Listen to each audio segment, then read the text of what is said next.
Hi, everyone. Welcome to the preview session of our upcoming course, Trade Small Win Often, the Dig Diamond method of trading for a living. Today, we're having people joining us from all over the world. Thank you for finding the time in your busy day or evening. I am the course host, Vadim Pokhlebkin, and also with us on this call today and throughout the course is my colleague, Derek Bruce, the course manager. On March 3rd, we are launching the 6th installment of Diamond's course. We keep bringing it back because of the positive student feedback. And right now we're starting to get questions about the new course installment. So I'm hoping to answer some of them today. So let's dive right in. So quickly, who was Dick Diamond and what is his 80-20 trading method all about? If you have watched these videos that tell Diamond's story, this is on our website, then you already know that Diamond was a professional day trader. EWI's founder Bob Prechter and Diamond met back in the 70s in New York on a trading floor and became friends. That's our connection to Diamond. Right here is a video where Bob talks about meeting Diamond for the first time and what impressed him so much about the way that Diamond traded.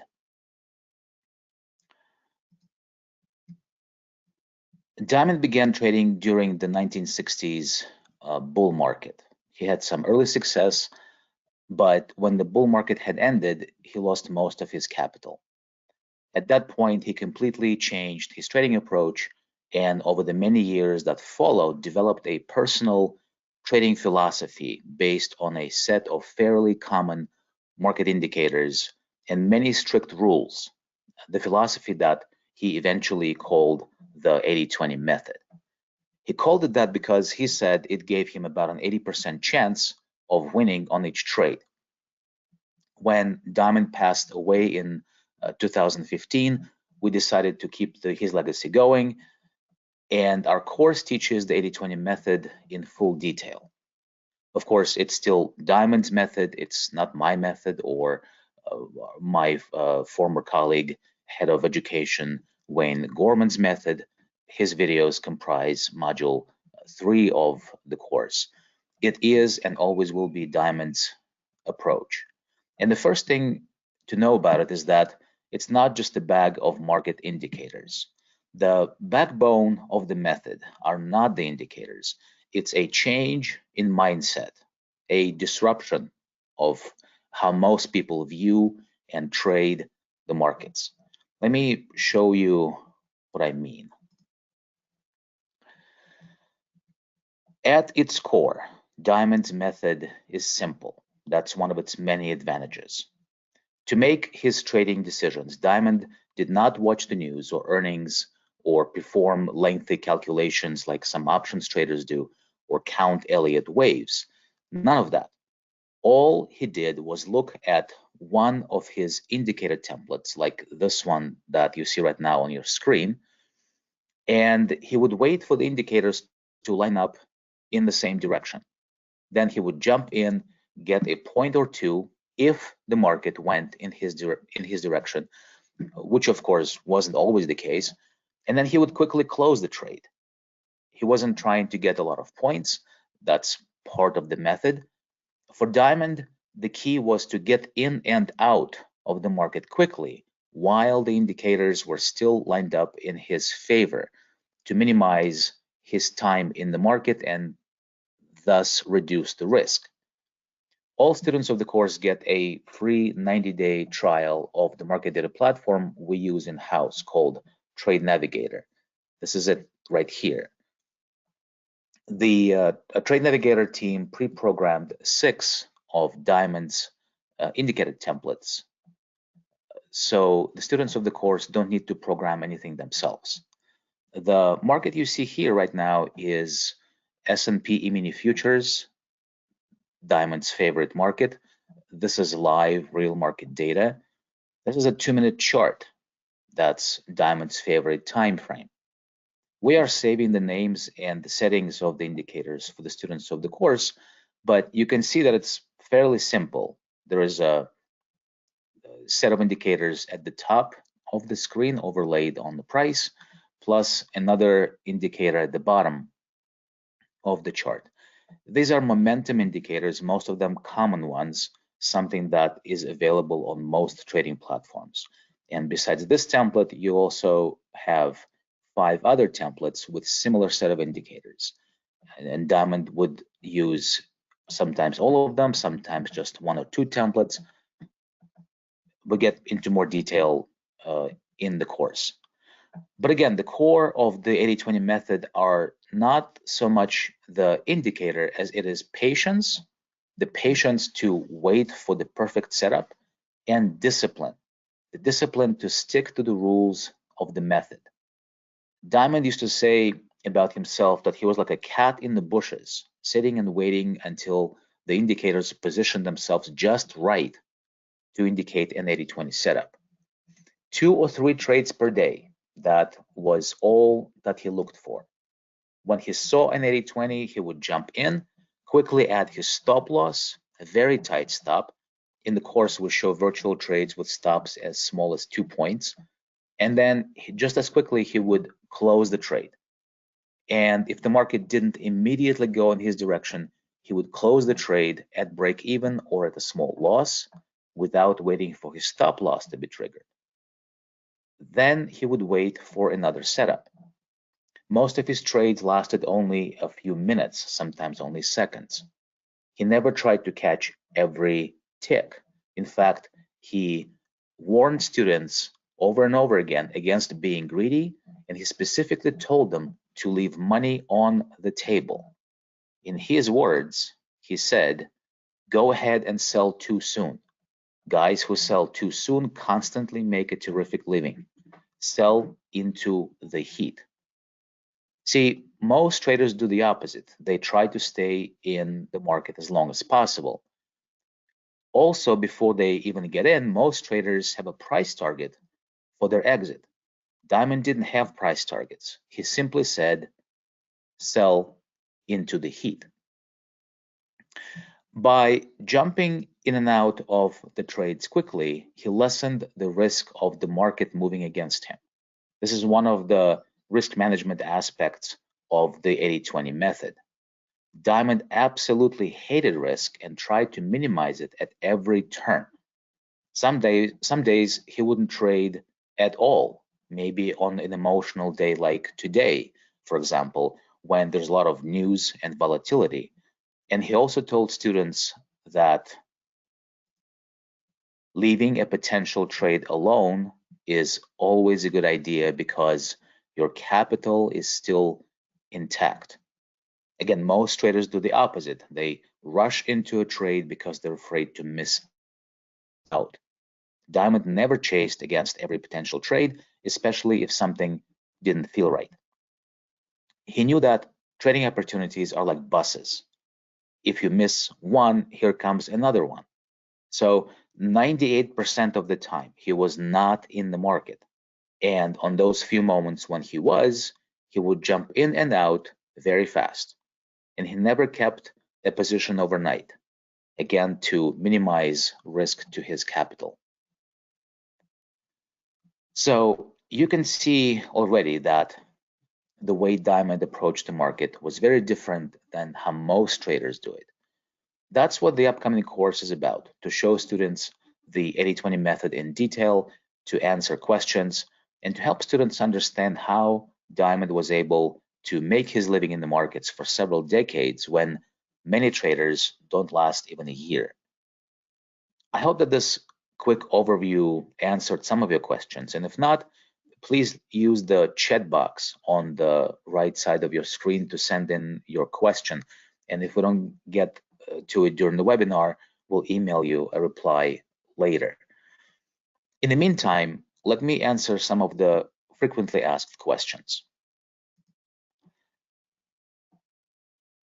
Question: can I use the 80-20 method on markets other than S&P mini futures? This question often comes from Forex traders and lately also from Bitcoin and crypto traders. Diamond preferred S&P mini futures for their liquidity, tight spreads, and ease of access. In the course, he does briefly touch on trading individual stocks and options.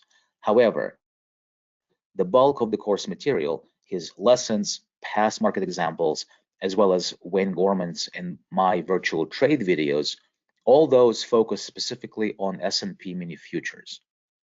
Diamond's indicators may or may not apply to other markets. It may be worth experimenting with, but Diamond's trading rules and principles, his 80-20 philosophy, as shown in the course, is universally applicable across all markets.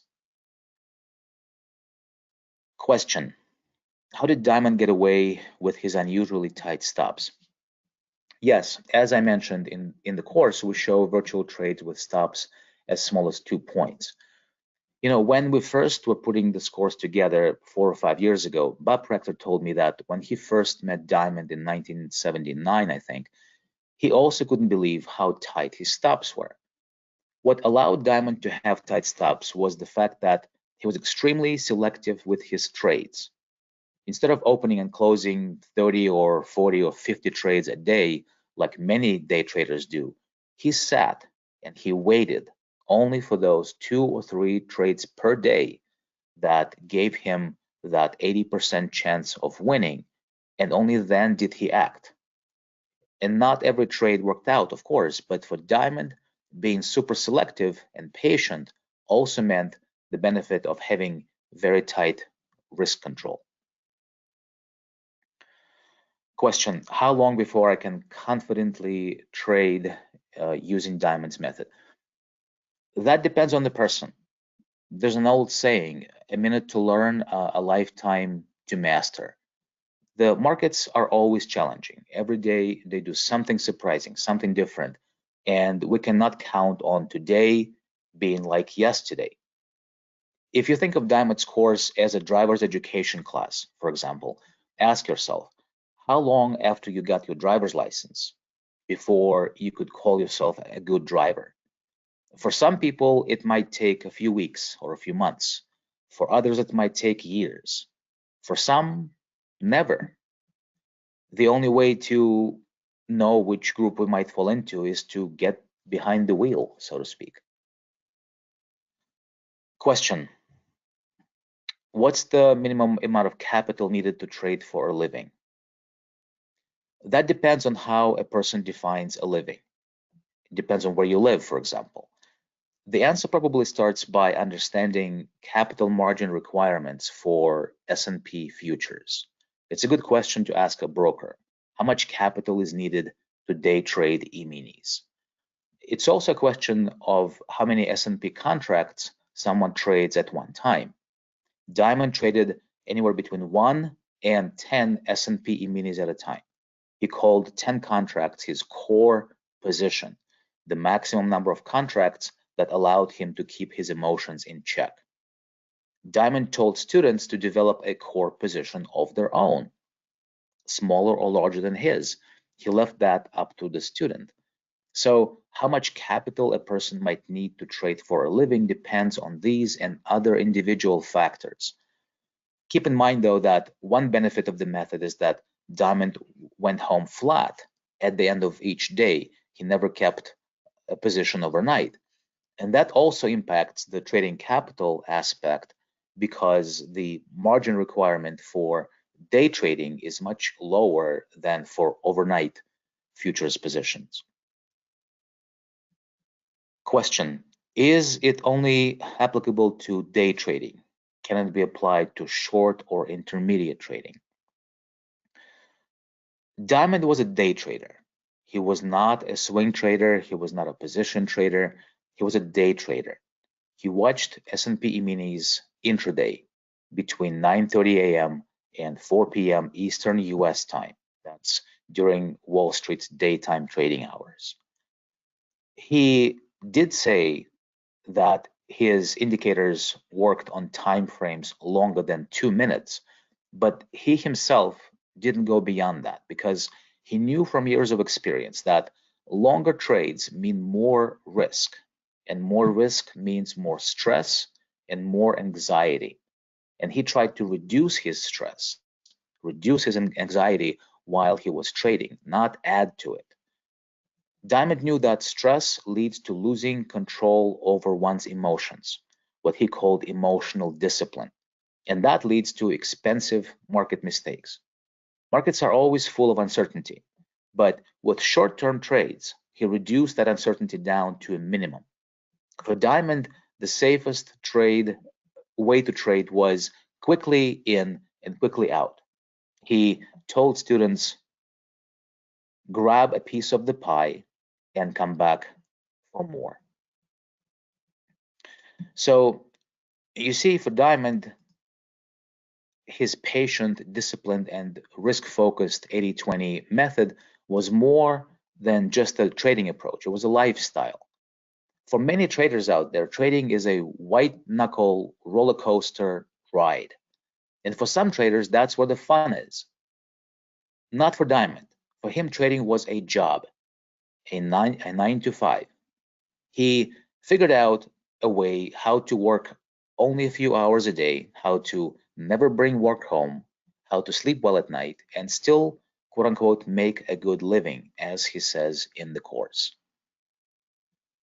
Okay, our time is almost up. Before we go, I'd like to share with you a quick virtual trade video that I recorded using Diamond's method a few days ago. You may have watched it already, but it's a fresh example and it shows you the method in action. So here it is.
Welcome back.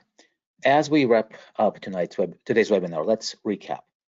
Diamond's 80-20 method comes down to three things.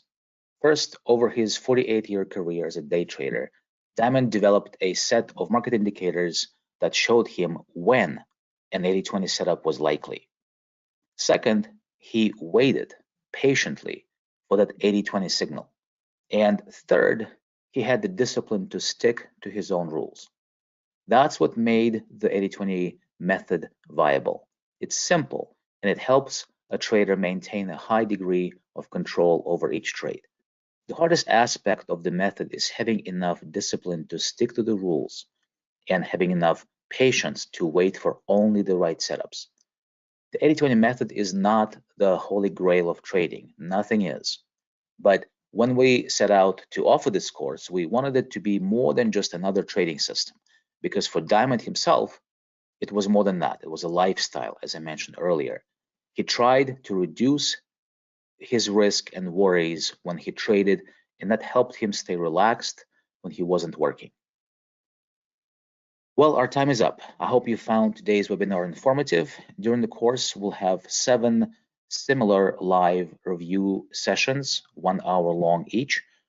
If you haven't explored the details of the course, you can do so on this page, elitewave.com/wave/bigdiamond.